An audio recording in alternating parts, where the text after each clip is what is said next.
ఏ శుభకార్యానికైనా శుభారంభం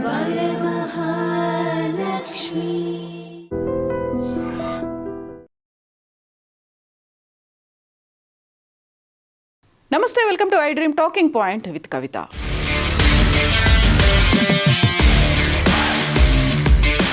జమ్మూ కాశ్మీర్లో winter season effect అనేది విపరీతంగా కనిపిస్తోంది. ఎక్కడ చూసినా మంచు, దాని ప్రభావం అనేది రాష్ట్ర వ్యాప్తంగా కనిపిస్తోంది. అందులోనూ పర్టికులర్గా బార్డర్ ఏరియాల్లో బీఎస్ఎఫ్ సెక్యూరిటీ అనేది చాలా అలర్ట్గా ఉంది. మోస్ట్ వల్నరబుల్ ప్లేసెస్ అనేవి ఉంటాయి. ఆ ప్లేసెస్ మీద ఇప్పుడు పాకిస్తాన్ టెర్రరిస్టులు గురి పెట్టారు. టార్గెట్గా చొరబాట్లు అనేవి ఉంటాయి. 3 రకాలుగా స్మగ్లింగ్ చేస్తారు అనేది బీఎస్ఎఫ్ ముందు నుంచి దాని మీదే లక్ష్యంగా పనిచేస్తోంది. అందులో ప్రధానంగా అక్కడ మారణాయుధాల అక్రమ రవాణా జరుగుతుంది. ఆ తర్వాత డ్రోన్స్ ద్వారా డ్రగ్స్ రవాణా జరుగుతుంది, టెర్రరిస్టుల రవాణా జరుగుతుంది. ఈ 6 నెలలు అతి కీలకమైనటువంటి దీంట్లో ఆపరేషన్ సింధూర్ జరిగిన సమయంలో మన భారతదేశ రక్షణ శాఖ అందులో త్రివిధ దళాలు 9 ఎయిర్ బేస్లని ధ్వంసం చేసిన తర్వాత కొంతకాలం సైలెంట్గా ఉన్నటువంటి పాకిస్తాన్ మిలిటరీ కావచ్చు, లేకపోతే అక్కడ ఉన్నటువంటి టెర్రరిస్టులు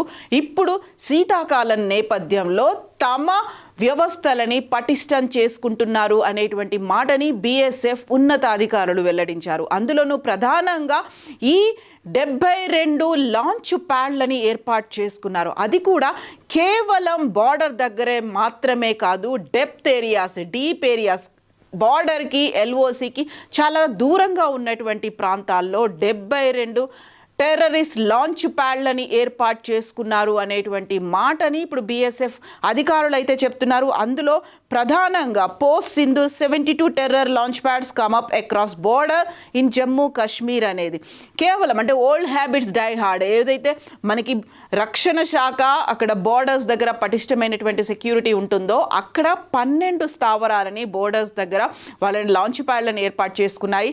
60 స్థావరాలని కాస్త దూరంగా ఏర్పాటు చేసుకున్నప్పటికీ వాటి టార్గెట్ మాత్రం జమ్మూ కాశ్మీర్ ఎల్ఓసి అనేటువంటి మాటని బీఎస్ఎఫ్ చెప్తోంది. దానికి సంబంధించి శనివారం రోజు జమ్మూ కాశ్మీర్లో జరిగినటువంటి ఒక ప్రెస్ మీట్లో ఈ వివరాలని బీఎస్ఎఫ్ ఐజీ జమ్మూ కాశ్మీర్ ఫ్రాంటియర్కి సంబంధించి శశాంక్ ఆనంద్, ఆ తర్వాత BSF Jammu sector DIG Vikram Kanwar, అలాగే IG BSF Kashmir frontier Ashok Yadav వీటికి సంబంధించినటువంటి వివరాలని మీడియా ముందు అందించారు. సో అశోక్ యాదవ్ చెప్తున్న వివరాలని బట్టి చూస్తే మేమంతా అలర్ట్గా ఉన్నాము, కాకపోతే 72 స్థావరాలను మాత్రం వాళ్ళు ఏర్పాటు చేసుకున్నారనేది. जी जैसा आप सबको विदित है कि ऑपरेशन सिंदूर के दौरान आर्मी और बॉर्डर सिक्योरिटी फोर्स ने बहुत सारे लॉन्चिंग पैड को ध्वस्त किया था और बहुत सारे फॉरवर्ड लोकेशंस को भी पाकिस्तान के फॉरवर्ड लोकेशंस को ध्वस्त किया था. सो जो लॉन्चिंग पैड डिस्ट्रॉय हो गए थे और उनकी वल्नरेबिलिटी ज़्यादा थी तो उनको इधर उधर कुछ किया गया है, लेकिन अभी भी बहुत सारे लॉन्चिंग पैड एलसी पर इंटैक्ट है और उसमें कुछ टेररिस्ट की प्रेजेंस लगातार है. विंटर से आने से पहले उनकी कोशिश होती है कि कुछ इन्फिल्ट्रेशन कोशिश कर सके. जैसे देख रहे हैं आजकल मौसम में विजिबिलिटी थोड़ी कम है, लेकिन हमारे पास आधुनिक सर्विलांस इक्विपमेंट हमने डिप्लॉय किए हुए हैं और जो वल्नरेबल पैचेज हैं हम उनको अच्छे से कवर करते हैं. तो हमारी कोशिश रहती है कि किसी भी तरह का कोई अटेम्प्ट हो इन्फिल्ट्रेशन का तो हम उसको नाकामयाब कर सकते. जी ये सब आपको पता है कि ऑपरेशन सिंदूर अभी ख़त्म नहीं है और जब भी कोई कार्रवाई पाकिस्तान की तरफ से होती है तो उसको बहुत करारा जवाब दिया जाएगा. देखिए पाकिस्तान की लगातार कोशिश होती है कि वो आर्म स्मगलिंग, टेररिस्ट की स्मगलिंग और ड्रग्स की स्मगलिंग लगातार करता रहे. तो जिस चौकसी से हम एलसी पे तैनात आर्मी के साथ उनके जिस भी तरह के अटेम्प्ट होंगे हम उसको नाकामयाब करने में सक्षम हैं. जी जब भी कोई चैलेंजेस आते हैं, नए चैलेंजेस आते हैं, उसमें हमारे बहुत सारे लर्निंग एक्सपीरियंसेस होते हैं और ऑपरेशन सिंदूर के दौरान भी बहुत सारे लर्निंग एक्सपीरियंस है और उन लर्निंग एक्सपीरियंस से हमने नई टेक्नोलॉजी, नए ट्रेनिंग उसको इंडक्ट किया है जिससे कि आने वाले वक्त में अगर इस तरह की कोई सिचुएशन हो तो हम और बेहतर तरीके से టెర్రరిస్టులు చాలా అతి తెలివిగా ఈ వింటర్ సీజన్ ప్రారంభం కంటే ముందే ఎంటర్ అవ్వాలని చూస్తున్నారు. ఎందుకంటే అక్కడ లో విజిబిలిటీ అనేది ఉంటుంది, ఐడెంటిఫై చేయడం కష్టంగా ఉంటుంది, విపరీతమైనటువంటి మంచు కురుస్తుంది. కాబట్టి అక్కడ కొంచెం సెక్యూరిటీ అనేది కొద్దిగా తక్కువగా ఉంటుంది. వల్నరబుల్గా ఉండేటువంటి ప్లేసెస్ ఏవైతే ఉన్నాయో వాటిని ఐడెంటిఫై చేసి లోపలికి రావడానికి ప్రయత్నాలు చేస్తున్నారు అనేది. ఆపరేషన్ సింధూర్ జరిగిన తర్వాత కొద్ది కాలం స్తబ్దంగా ఉన్నాయి, సైలెంట్గా ఉన్నప్పటికీ కూడా వాటి బేసెస్ని పెంచుకుంటున్నాయి అనే మాటతో పాటుగా 3 రకాలుగా అక్రమ రవాణా అనేది జరుగుతుంది. అయితే ఇట్ మేబీ ఆయుధాలు కావచ్చు, డ్రగ్స్ కావచ్చు, టెర్రరిస్టుల అక్రమ రవాణా. ఇప్పటికైతే ప్రతి లాంచ్ ప్యాడ్ దగ్గర 72 లాంచ్ ప్యాడ్లను ఏర్పాటు చేసుకున్నారు. అందులోనూ పర్టికులర్గా సియాల్కోట్, జఫర్వాల్లో ఇది బార్డర్కి దగ్గరగా ఉండేటువంటి ఏరియాల్లో 12 ప్రాంతాల్లో ఏర్పాటు చేసుకుంటే సుదూరమైనటువంటి ప్రాంతాల్లో 60 లాంచ్ ప్యాడ్లని ఏర్పాటు చేసుకున్నారు. ఇక్కడ 70 నుంచి 100 మంది వరకు టెర్రరిస్టులు సిద్ధంగా ఉన్నారు. ఇవి ప్రతిరోజు లాంచ్ ప్యాడ్లకి సంబంధించి అక్కడున్నటువంటి టెర్రరిస్టుల నెంబర్ అనేది మారుతుంది, వాళ్ళు ఏరియాస్ కూడా మారుతూ ఉంటారు. ఎక్కడైతే కొంచెం అప్రమత్తత తగ్గుతుందో, ఎక్కడైతే కొద్దిగా మేము ఎంటర్ అవ్వచ్చు అనేటువంటి ఒక గ్యాప్ని వాళ్ళు ఐడెంటిఫై చేస్తారో ఆ ప్రాంతం నుంచే రావడానికి రెడీగా ఉంటారు. కాకుంటే సర్వేలెన్స్ అనేది మాది చాలా పటిష్టంగా ఉంది. ప్రతిరోజు ప్రతి క్షణం వాళ్ళు ఎక్కడ కదులుతున్నారు, ఏ లాంచ్ ప్యాడ్ దగ్గర ఎంతమంది ఉన్నారు అనేది మా నిఘా వ్యవస్థ ఐడెంటిఫై చేయగలుగుతోంది. మా దగ్గర ఉన్నటువంటి లేటెస్ట్ టెక్నాలజీతో అక్కడ ఉన్నటువంటి 70 నుంచి 100 మంది టెర్రరిస్టులను మేము ఐడెంటిఫై చేశాము. ఈ 72 లాంచ్ ప్యాడ్ల దగ్గర ఉన్నారు. వారి ప్రతి కదలికను మేము ఐడెంటిఫై చేస్తున్నామన్నది. ఏ క్షణమైన ఆపరేషన్ సింధూర్ 2.0 జరగవచ్చు అనేటువంటి మాటని గత 2-3 నెలలుగా భారతదేశ ప్రభుత్వం, కేంద్ర ప్రభుత్వం, రక్షణ శాఖ అలాగే త్రివిధ దళాధిపతులు కూడా అదే మాట పదే పదే చెప్తూ వస్తున్నారు. దీనికి సంబంధించి పాకిస్తాన్ కూడా ఆపరేషన్ సింధూర్ 2.0కి సంబంధించి అప్రమత్తంగా ఉంది, లేకుంటే ఒక ముందు జాగ్రత్త చర్యలు చేపడుతోంది అనేటువంటి మాటని BSF అధికారులు అయితే చాలా క్లియర్గా చెప్తున్నారు. అందులో కూడా ఈ అక్రమ రవాణా శీతాకాలంలో జరిగేటువంటి దీనిని కంట్రోల్ చేయడం మీదే ఇప్పుడు BSF ఫోకస్ పెట్టింది. ఇక దీంతో పాటుగా ఈ మధ్య కాలంలో తరచుగా జరుగుతున్నటువంటి అటాక్స్ అనేవి డ్రోన్ టెక్నాలజీని యూస్ చేసుకొని జరుగుతున్నాయి అనేటువంటి మాటను కూడా, ఇప్పుడు ఆయుధాలు కావచ్చు, లేకపోతే అక్కడ ఉన్నటువంటి డ్రగ్స్ని కూడా మన దగ్గరికి బార్డర్స్లో కావచ్చు, LOCతో కావచ్చు, లేకపోతే గుజరాత్, రాజస్థాన్ ఈ ఏరియాస్కి అక్కడ డ్రోన్స్ ద్వారా సప్లై అవుతున్నాయి, టెర్రరిస్టులు వాటిని ఇటువైపు చేరవేస్తున్నారు అనేటువంటి మాటని ఐడెంటిఫై చేశారు.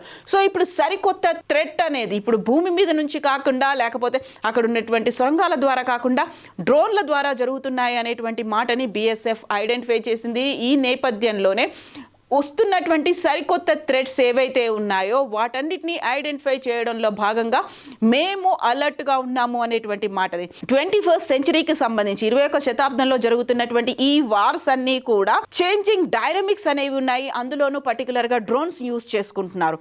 సో రష్యా ఉక్రెయిన్ వార్ మధ్య కావచ్చు, లేకుంటే ఆర్మేనియా అజర్బైజాన్ మధ్య కావచ్చు, ఇజ్రాయెల్ పాలస్తీనా మధ్య కావచ్చు, లేకపోతే Israel and Iran, Indo Pakistan వీటి మధ్య జరుగుతున్నటువంటి ఈ యుద్ధాలన్నీ కూడా వాటి డైనమిక్స్ ని చేంజ్ చేసుకున్నాయి. Every country has tried to exploit the aerial dimensions ని ఎంతగా వాటిని దుర్వినియోగం చేయొచ్చో అంత దుర్వినియోగం ఇప్పుడు ఈ యుద్ధాలు జరుగుతున్నటువంటి దేశాల మధ్య సో ఒక దుర్వినియోగం అనేది అయితే జరుగుతోంది. అందులోనూ ఒక ఏరియల్ డైమెన్షన్స్ని మార్చుకుంటున్నారు, అందులో చేంజింగ్ డైనమిక్స్ అనేవి ఉన్నాయి అనేది ఐడెంటిఫై చేసినటువంటి నేపథ్యంలో ఇప్పుడు మేము అలర్ట్గా ఉన్నాము. దీంతో పాటుగా 72 లాంచ్ ప్యాడ్లను ఏర్పాటు చేసుకోవడం అంటే దాని వెనకాల ఎవరున్నప్పటికీ కూడా మేము జీరో ఇన్ఫిల్ట్రేషన్, జీరో టాలరెన్స్ నేపథ్యంలోనే ఏ ఒక్కరు కూడా లోపలికి ఎంటర్ అవ్వకుండా, అందులోనూ పర్టికులర్గా ఇలాంటి అటాక్స్ జరగకుండా మేము ఖచ్చితంగా వ్యవహరించబోతున్నాము, చాలా స్ట్రాంగ్గా కూడా వాడికి రిప్లై ఇవ్వబోతున్నాము అనేటువంటి మాట రైజింగ్ BSF దీనికి సంబంధించి ఒక యాన్యువల్గా జరిగేటువంటి ఒక కాన్ఫరెన్స్ అందులో జమ్మూలో మాట్లాడారు. అందులోనూ పర్టికులర్గా ఈ 3 ఉన్నతాధికారులు మీడియాకు వివరించినటువంటి మాటలు, ఆ తర్వాత 72 లాంచ్ ప్యాడ్లకు సంబంధించి ఇప్పుడు జరుగుతున్నటువంటి ఈ చేంజింగ్ డైమెన్షన్స్ గురించి మాట్లాడారు. అందులో BSF స్కూల్ ఒక డ్రోన్ వార్ఫేర్ అనేది ఉంది, దానికి సంబంధించి కూడా ఇవన్నీ కూడా దానికి అనుగుణంగా తీసుకుంటున్నటువంటి చర్యల గురించి కూడా వివరించారు. BSF స్కూల్ డ్రోన్ వార్ఫేర్ గ్వాలియర్కి సంబంధించి ఉంది. MOUలని IIT ఢిల్లీ, IIT చెన్నైతో కూడా కుదుర్చుకుంది. ఇప్పుడు లేటెస్ట్గా అక్కడ IIT చెన్నై, IIT ఢిల్లీలో చదువుతున్నటువంటి విద్యార్థులే ఈ డ్రోన్ టెక్నాలజీని డెవలప్ చేశారు. వాటితో BSF కూడా ఒక MOUని కుదుర్చుకుంది. ఇప్పుడు జరగబోతున్నటువంటి ఏరియల్ డైమెన్షన్స్ అయితే ఏరియల్కి సంబంధించి ఆకాశ మార్గాన ఉన్నటువంటి వీటన్నిటి మీద కూడా డ్రోన్స్ ద్వారా పర్యవేక్షణ కోసమని సరికొత్తగా స్టూడెంట్స్ యూస్ చేసినటువంటి డెవలప్ చేసినటువంటి టెక్నాలజీతోనే BSF కూడా ఇప్పుడు ముందడుగు వేస్తోంది. దానికి సంబంధించి MOUలు కూడా క్రాస్ బార్డర్ ఫైరింగ్కి సంబంధించి భవిష్యత్తులో జరగబోయే దానికి స్టూడెంట్స్ టెక్నాలజీని కూడా యూస్ చేసుకోబోతున్నారు.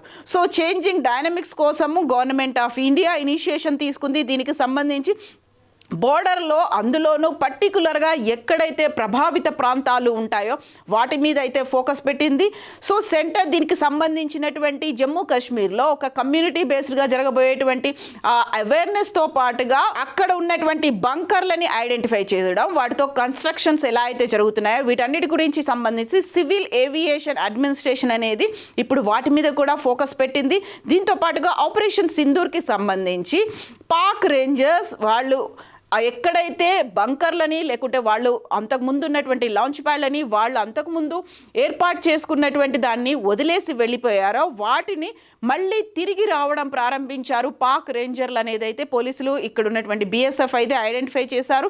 Situation becomes normal. అప్పుడు మ్యాండేటరీగా ఇప్పుడు కాస్త సరిహద్దుల్లో కొద్దిగా అప్రమత్తంగా ఉండడం తగ్గుతుంది, మంచు కురుస్తుంది అనుకున్నప్పుడు మెల్లిమెల్లిగా వాళ్ళ బంకర్లకు చేరుకుంటారు. అదే నేపథ్యంలో దాని మీద ఫోకస్ ఎక్కువ పెట్టాలి అనేదాన్ని.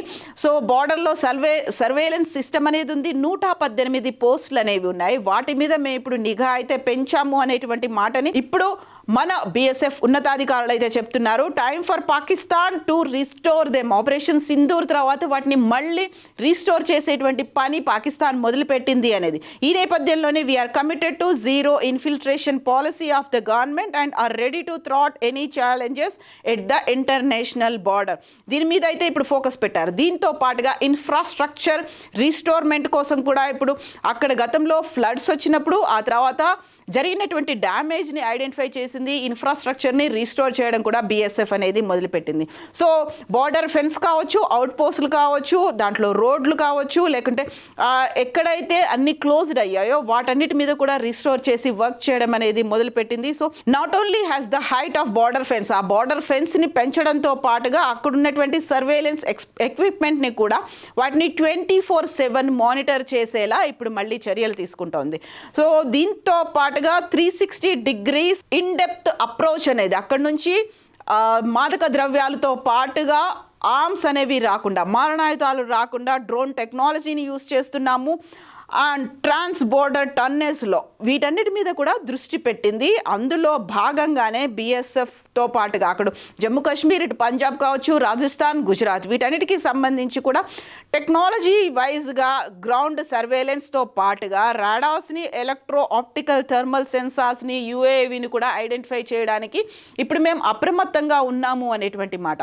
బట్ ఒక అలార్మింగ్గా ఉంది ఏంటి అంటే అది కేవలం బార్డర్స్ దగ్గర నుంచి మాత్రమే కాదు, డెప్త్ ఏరియాస్ కొంచెం దూరంగా ఉన్నటువంటి ఏరియాస్ దగ్గర నుంచి కూడా మళ్ళీ టార్గెట్ POK ఆర్ LOC అనే దాని మీదే ఫోకస్ పెట్టుకున్నాయి. దానికి సంబంధించి అయితే మేము అలర్ట్గా ఉన్నాం, మా దగ్గర అయితే కంప్లీట్ ఇన్ఫర్మేషన్ ఉంది అనేది BSF చెప్తోంది.